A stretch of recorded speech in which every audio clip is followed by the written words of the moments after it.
திருக்குறள் நமது உடமையடா, அதை படிக்காமல் இருப்பது மடமையடா,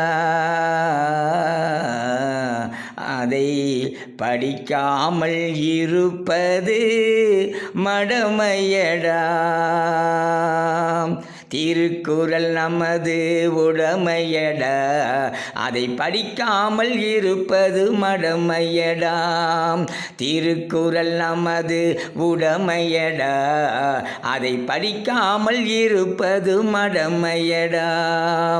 அதன் பொருளை அறிந்து சிறப்பை உணர்ந்து தினமும் படிப்பது கடமையடா, தினமும் படிப்பது கடமையடா.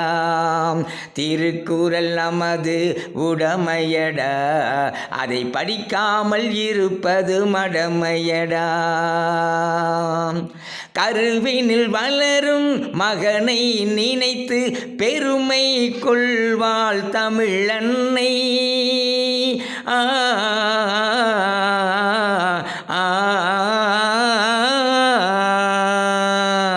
கருவினில் வளரும் மகனை நினைத்து பெருமை கொள்வாள் தமிழன்னை.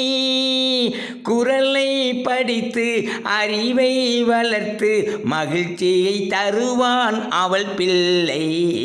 திருக்குறள் நமது உடமையடா, அதை படிக்காமல் இருப்பது மடமையடா. அறமும் பொருளும் இன்பம் அனைத்தும் திருக்குறளில் தானே இருக்கின்றது.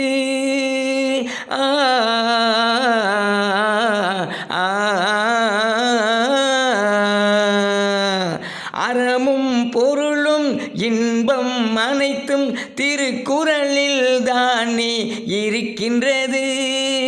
மனிதன் பிறந்தது முதலே வாழும் முறையை அதுதான் நமக்கு உரைக்கின்றது. திருக்குறள் நமது உடமையடா, அதை படிக்காமல் இருப்பது மடமையடா.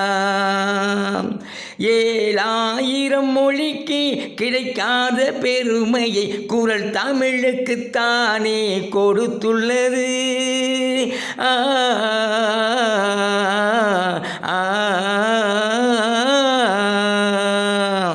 7000 மொழிக்கு கிடைக்காத பெருமையை குறள் தமிழுக்குத்தானே கொடுத்துள்ளது. அதை நினைக்கின்ற பொழுது தமிழர்கள் உள்ளம் இன்பத்தில் அல்லவா திளைக்கின்றது. திருக்குறள் நமது உடமையடா, அதை படிக்காமல் இருப்பது மடமையடா.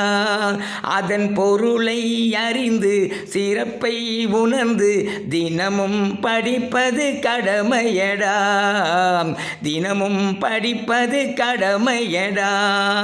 திருக்குறள் நமது உடமையடா, அதை படிக்காமல் இருப்பது மடமையடா.